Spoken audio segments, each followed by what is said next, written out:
All right, welcome to the Spoiler Kings. My name is Tank Kramer with Brandon, Brian the Grizzly, and we're here to talk about Mayfair Witches, the episode 3. I think it was Cover Up Mirrors or Cover Up the Mirrors or whatever it was called. Yep. The Yep. episode. Yep. So it's a more of Rowan being dumb, and I hate saying that, because like especially like her character is supposed to be like super smart, like a friggin' brain surgeon, and hmm but but it's the party. This is the party episode, the big gathering, So, um, so yeah, we'll just jump right into it. Pretty much all the Mayfair family coming together into the house. Cortland, right? Cortland is his name. Yep. Cortland helped bring everyone in, and mostly everybody, and they're gonna try to put a spell to protect everyone in the family from Lasher, Which doesn't even make sense. You know it's not going to work because he's been dealing with Mayfair witches this entire time. So why would you think a spell is going to work for the dude who gave you the power in the first place? Yeah. And then why are you putting everybody he's going after in one place?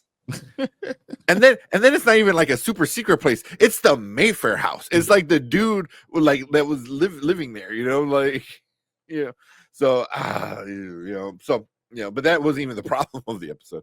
So yeah, so we got that. I know we're getting into I've read multiple reviews saying this is the best episode that we've gotten of Mayfair Witches. That's wild. A lot of people think this is the best one we've gotten. Yeah.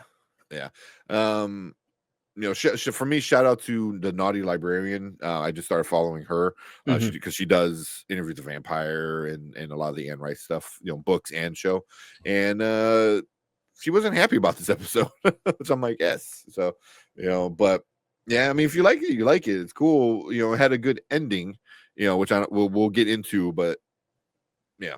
But it's the party episode. Everyone's getting together, and then we'll get into what happens at the end of the episode. But Brandman, what you think about this newest episode of Mayfair Witches? I had trouble. It had trouble holding my attention until the last few minutes where something actually happened. Yeah. It's just kind of bland, I think. Nothing's really going on. The character of Rowan is just like a blank sheet of a character. She's just,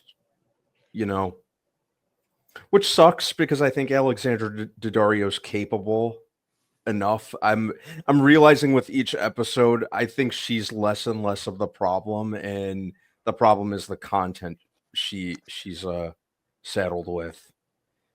It's just a boring character. These are all very boring characters. They're just very, nothing stand out about this show. I'm not sure how this AMC Anne Rice universe can be so awesome with Interview with the Vampire and then just be so this is so opposite. Yeah. In terms of quality and investment. Yeah. But stuff needs to start happening on this season, long story short. Well, the last 10 minutes, stuff happened. Yeah. 3 episodes in. No, I think stuff is happening, right? I mean, there's stuff that Rowan I think Rowan needs to be thought of as the real villain. If you start thinking of her as the real villain, you start to see it a different way. Think about, so JoJo's like, don't bring my father back. Rowan's like, okay, I won't do it. Later in the episode, bring him back. Cortland's back. Her father, uncle, and JoJo's father, brings him back. So her sister cousin is now pissed because Rowan continues to say that she's going to be about one thing and lie about it. Or saying she's going to kill Lasher and lie about it. Or she just doesn't just lie about it. She does the exact opposite in every episode she does. I mean, she is like, oh, I'm going to kill you. Well, let me sacrifice myself for you. Like, she is a walking contradiction.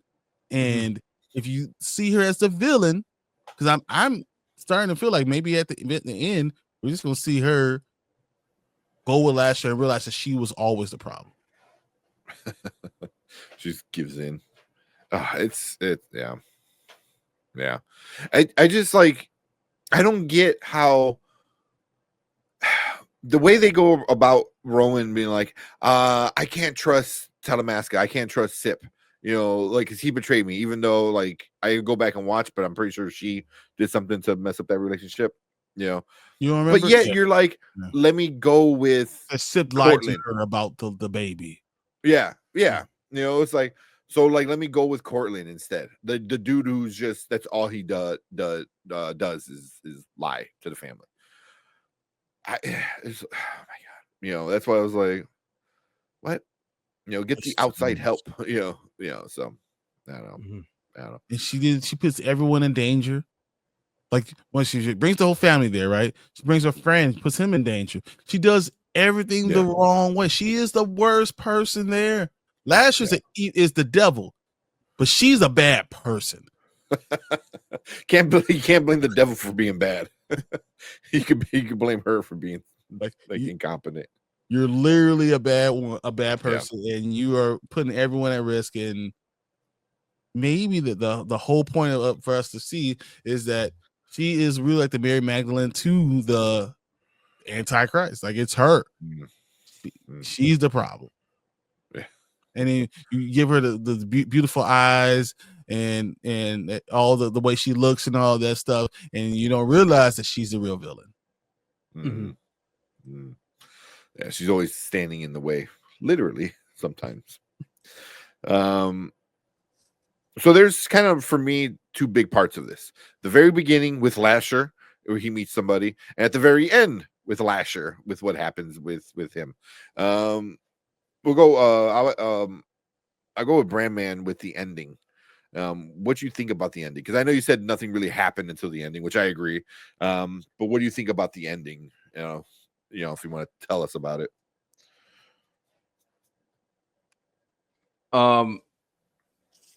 It's nice to see Rowan actually do something. Even if it's girls usually all talk. See some power from her. Yeah, so that was cool. Didn't expect what were the two who turned invisible at the end? It was a JoJo and Moira's sister, which is Tessa's sister, the other sister. I forgot her name, but yeah. I forgot, they were in a thrall or something like that. She put them in a thrall. I forgot what she called it. Which I have no idea what the hell that is, but yeah. It just seemed like, were you expecting her to open the door and Lasher's just right there and kills her? Because that's what I was expecting. I kind of expected that, know. Yeah, I didn't expect them to vanish. Yeah. Kind of getting tired of Lasher, to be honest. Bro, like, the dude, like, all last season, I need to be born. I need to be born. I need to be, and did everything in his power to get born. And he's such a, like, weak, like, confused, like, kid. Yeah. And I was like, I thought he was gonna come back and all hell was gonna break loose. Like, fucking shit's gonna blow up and people are gonna die left and right. Yeah, he's just been wandering around being a spaz, basically. Yeah. Like, I love you, Mom. Like, I kind of want to have sex with you, but you're my mom. Yeah. Really, Lasher is like, especially, I never read the books. So from what I always heard was like, Lasher's like a cool villain. I haven't seen it yet in the TV show. At least not this season. Last season he did some messed up shit. This season, like Brandman, he's just a spaz walking around town. Like, I didn't mean to kill her. I'm like, oh, well, sorry, it happened. Yeah. Just killing women and drinking milk. That's all he's doing, So I don't know, and I'm sure the milk thing has something to do with like a mama thing, very much like Yeah, like Homelander from The Boys kind of thing. That's what I'm getting from it, But what about the very end? When Lasher and Rowan face off. Mhm. You had any expectations for that, Brandman? And then she gets sprayed in the face by Sip. yeah. Yeah. So like I'm like, now what? Yeah. Yeah, he's literally a man child. Like literally is like Mhm. he was born like 2 days ago. Exactly. Yeah. But you expect like this devil evil incarnate like being born again, like Mhm. I don't know. Maybe it clicks eventually. So I keep on thinking like Rowan is so stupid because she has Sip right there who's been there for her all the times, and she just keeps on pushing him away and then blaming him for pushing him away. And then we have now Moira who's actually trusting Sip and the Talamasca, and I feel like she could be the character that kind of pushes this show to the Talamasca series, with that going on. Yeah. So it's the chaos that's going on is just because Rowan is so freaking. I don't know if she's stupid or she's so power hungry that she's trying to pretend that it's not really about the power. But she wants the fame. She wants the power to be able to change lives, and doesn't care what it takes in order to get that power. And that's why she keeps on saying, "Oh yeah, I like it." But then as soon as she tastes power again, well, I'm gonna kill Lasher, and then she tastes the power, and then she can't do it. Mm-hmm. She always goes back on her word. But I feel like eventually maybe Moira is the one that's going to bring her and Sip together again and make her realize that you're being stupid. You're the reason why everyone's dying, and you need Sip and the Talamasca to actually get this going. Yeah. Which I think we finally because I watched it on a recorded DVR. We got a commercial for Talamasca, which it was very quick and very subtle, but they did something similar, I think, on last week's episode. Yeah, well, this is my first time watching it on DVR. I usually watch it without commercials, so but so there's the whole thing at the end. She gets sprayed because she stood in the way. She took the bullet, she took the spray, from Sip that was supposed to hit Lasher, but didn't. And then Lasher gets, bagged and grabbed by the Talamasca, and they run away with him. So, and also to rewind it back a little bit to the beginning of that episode, whoever played that vampire, I don't know what that actor's name was, but he should not be allowed to act ever again on account of that accent. Oh my God, that accent. But wasn't he in season 2 of Interview with a Vampire? Was he? He kind of looked familiar, but I couldn't quite place it. I feel like we've seen him before in Interview with a Vampire. But Jesus H. Christ, what was with that accent? What was up with that? Some people just don't have a New Orleans accent. Oh, he was. So it was Gabriel Fairlich. Previous played Felix, a vampire seen catching rats for Lestat. That's who he was. AMC. Yeah. Yep. Yeah. 100% remember that. Yeah. And then now he shows up in Cover Up Mirrors, the 3rd episode, Mayfair Witches. So yeah. So that's he looked more confident in this one. Now that I know who it is, he looks more confident in this one, because in the other one he seemed more like crackhead ish, like very like strung out kind of style. This one he seems more prominent. But it would make sense because he says, "Oh, my master, taught me to, be confident, trust my instincts." He had time. So the last time he saw him, it was like the 70s, right? So now, or the 60s, and now. No, I don't know, because the that 90s was now. I don't know how the time is going to go, because Because we saw Louis and Lestat. That was when Louis went back to Louisiana. So that was, I think, caught up time, wasn't it? I mean, still not caught up time, right? It's and I'm assuming this is still present day. Yeah. I think this show is present day, but I feel like when we saw him last, that wasn't present day, wasn't it? That was like way in the past. Like this is still. It wasn't with. It was when them flashing back. No, it was the season 2 finale, where he goes in the house and he's playing the piano. Yes, but that's still not caught up time, is it? I thought so, because that was him and Daniel already had the.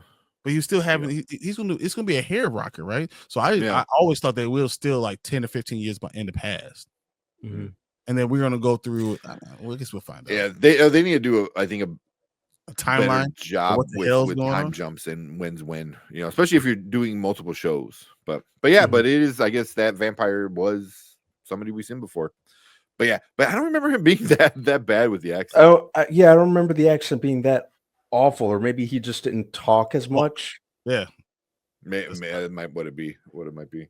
But yeah, but yeah. So yeah, that was the other important part of the episode was we have the confirmation of the vampires, from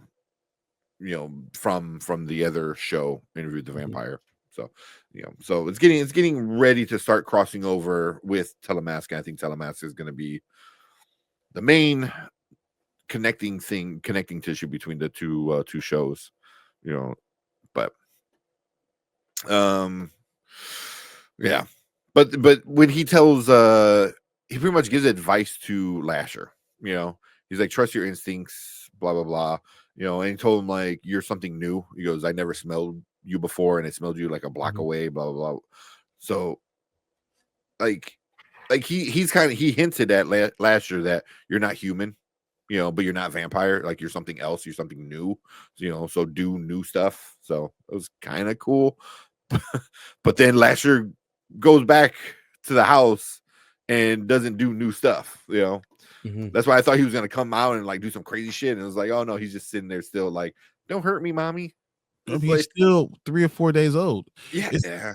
This just reminded me, Supernatural, when we had God's sister and she had to go through all the phases beforehand, and didn't really have an understanding of the world around her. So I feel like that's what Lasher is going through, all these phases, not understanding the world around him yet.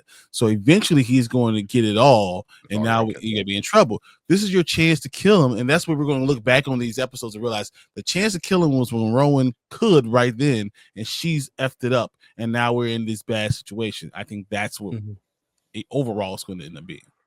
Yeah. Here, that's kind of what. So Ace Cole read the books. That I've read the books. It's much better, and he is a lot cooler in the books. That I don't know what they're doing now with the character in the show. Yeah, because in the show he's kind of a little lame. I'm surprised you guys haven't said anything about how he's killing or how he's taking the witches out. And I think we did last week. That was the title of our last week's was Death by Snoo Snoo. It's